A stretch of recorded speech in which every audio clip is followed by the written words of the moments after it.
Yo, salut tous, j'espère que vous allez bien. Moi ça va, parce qu'aujourd'hui il fait pas très beau, donc il fait froid, on se gèle. Et ce matin on a été réveillé par Monsieur, j'ai envie de percer à trop tôt. Voilà, j'avais pas d'autre idée.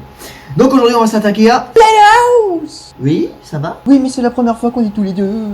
Ouais, ok. Donc moi je vais tester le jeu. Et moi, je raconte. Pas plus compliqué que ça. Let's go.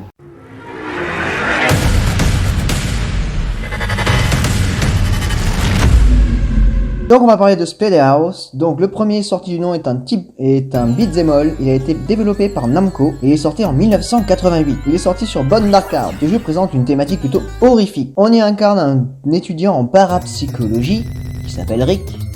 Lui et sa fiancée ont eu la bonne idée d'aller dans un manoir abandonné.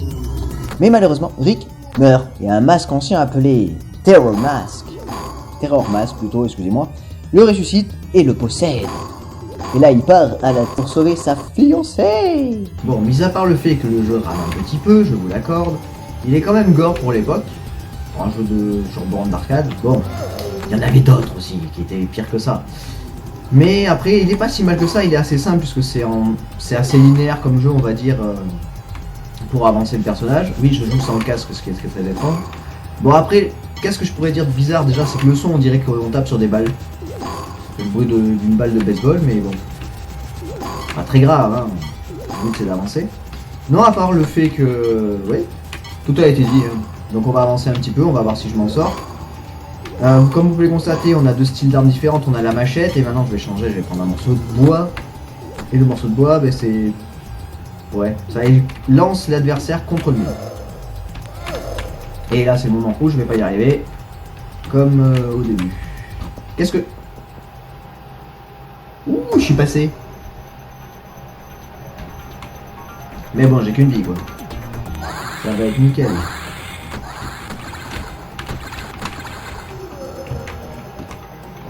Voilà. Il a ensuite été adapté sur NES Oui, cette console là. en 1989. Ouais, mais on va pas trop s'attarder ici. Si, on va s'attarder un petit peu dessus, c'est tellement mignon. Merde. Bon, ben let's go. Youpi! Donc, et à quoi ressemble ce jeu sur NES? Déjà, vous allez voir en couleur, c'est pas pareil. Ouais, c'est vraiment pas pareil, hein. Donc on peut attaquer et sauter, bah à la base, hein. C'est très coloré comme jeu. La NES était magique pour ce style de jeu. Plein de couleurs, très belle pour un jeu gore. Bon, cette fois, les ennemis partent en petits morceaux, ce qui est différent. Et on doit récupérer des bonbons, ce qui est plus mignon. Ouh, j'ai oublié de sauter. Bon, voilà, comme je voulais pas m'attarder, ça a été radical, hein. Avec les beaux game over de l'époque. Eh, 1989, hein. En 1992, sort sur Mega Drive Splatterhouse 2, donc la suite du premier. Ouah, j'aurais jamais pensé que c'était la suite. Alors, je raconterai pas l'histoire pour éviter les spoils. On s'en fout, tu peux le dire, hein, je vais juste le tester. Donc...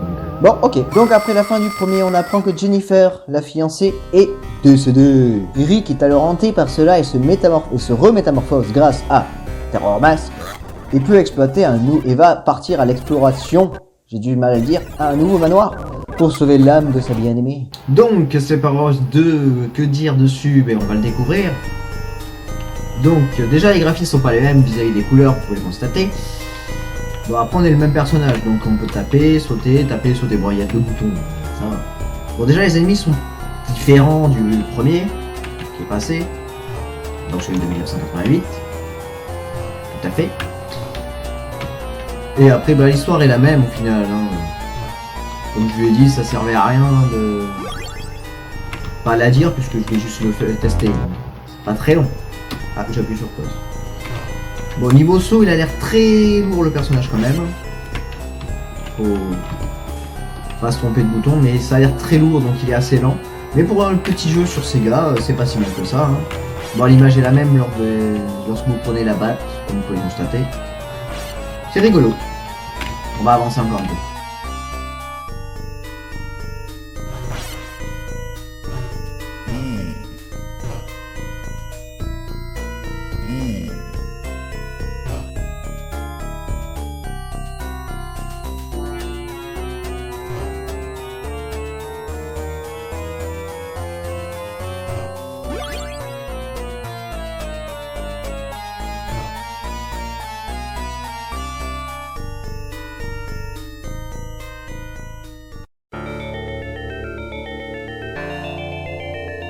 Si j'avais fini, ce serait beaucoup trop simple. Alors, petite cinématique de l'époque, on va dire, ça s'appelle comme ça.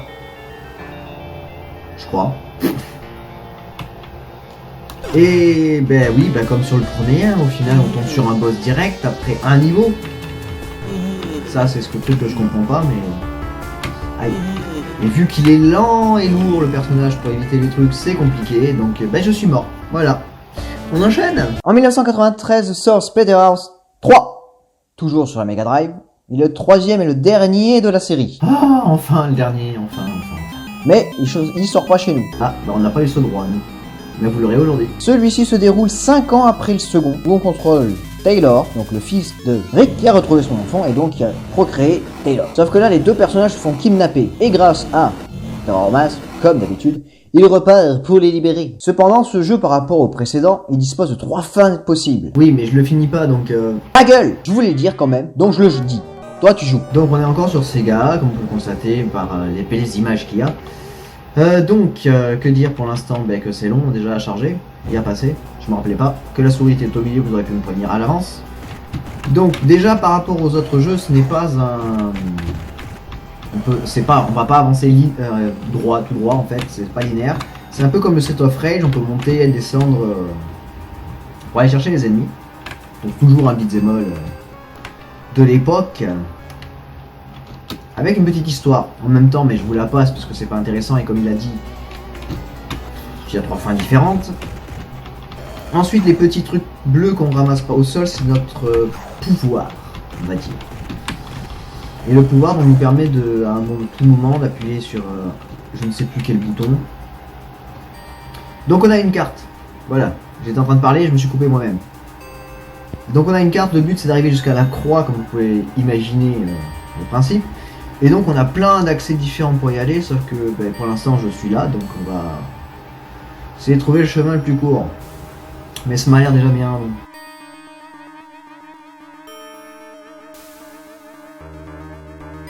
Donc je disais, les trucs bleus qu'on ramasse, ça nous permet d'avoir des pouvoirs, et donc le pouvoir nous permet d'être un peu plus gros et donc taper plus fort, faire plus de dégâts. Donc pour l'instant j'en ai pas assez pour vous le montrer, donc on va attendre un petit peu. Voilà, et après les panoplies de monstres sont les mêmes, identiques, sauf qu'ils ont juste changé de couleur et que sont dessinés différemment, même le personnage, comme vous pouvez le constater. Bon, il y a toujours des ennemis aussi. Ah voilà, j'ai fait le pouvoir. Donc on est juste devenu plus gros, on tape plus fort, bon, on est toujours pas invincible. Parce que si je prends un dégât, ça se verra sur ma barre de vie. Et comme vous pouvez le constater, la barre de pouvoir diminue, ce qui fait que au bout d'un moment, on redevient normal.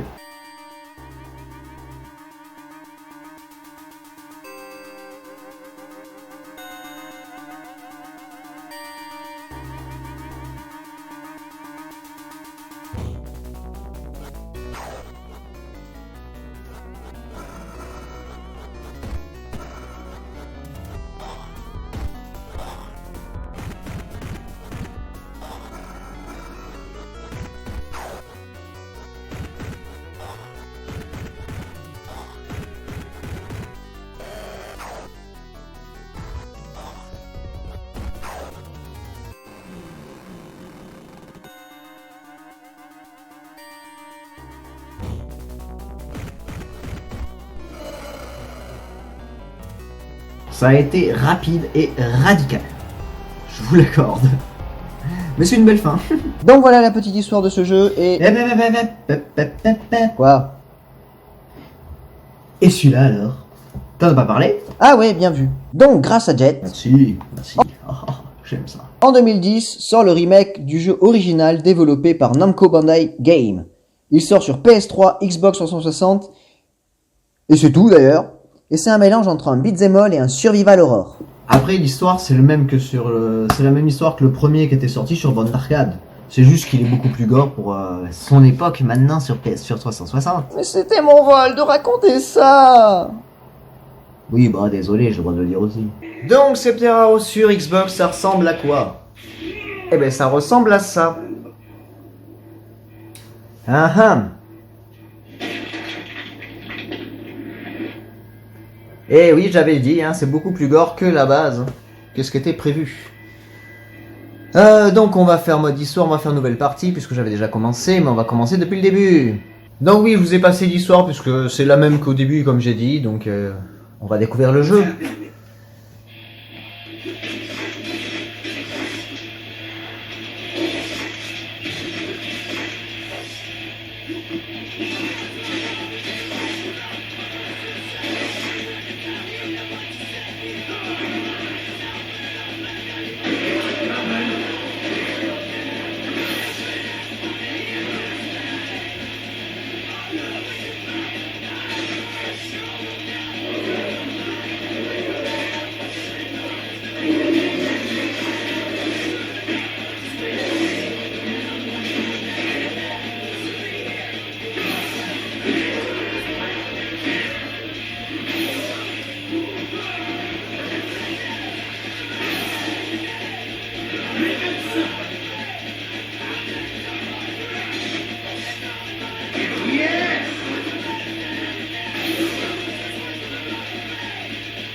Donc oui, comme j'avais dit, c'est beaucoup plus gore que sur celui de base, et oui. Donc on va voir ce qu'il faut faire. Donc il faut monter là-haut. Oui, bon, c'est beaucoup plus expliqué, on va dire, que sur la Sega et sur la NES. Puisque le style de jeu n'est pas pareil et que la génération donc avait changé pour la console. You set me free, I owe you. That's all you need to know. Somehow I don't believe you. And somehow I don't care. Believe what you want.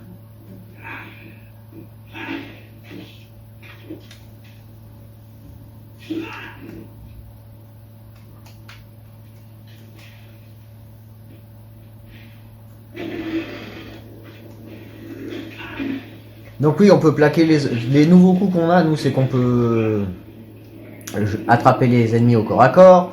On a deux styles d'attaque, dont les attaques lourdes, les attaques de mêlée, les attaques lourdes, comme on dit. On peut courir et plaquer les ennemis aussi. Chose que je n'ai pas réussi à faire, donc je vais essayer de le faire. Y, oui, bah c'est ça. Hein.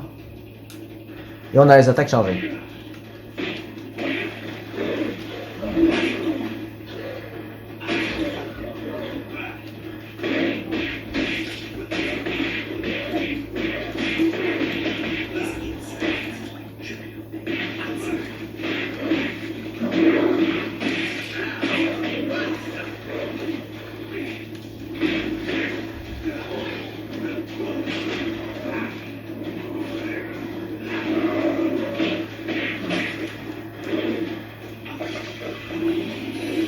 Et j'arrive même à mourir sur ce jeu quand même. Je suis très fort. Hein.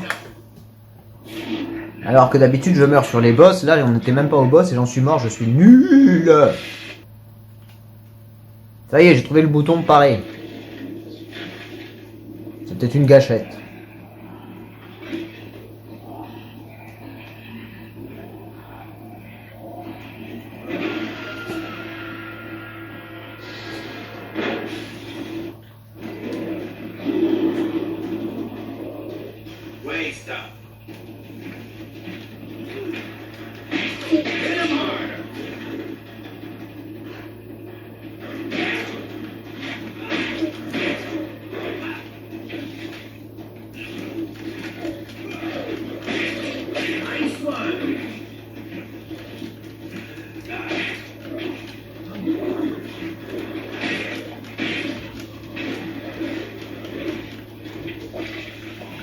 Bon.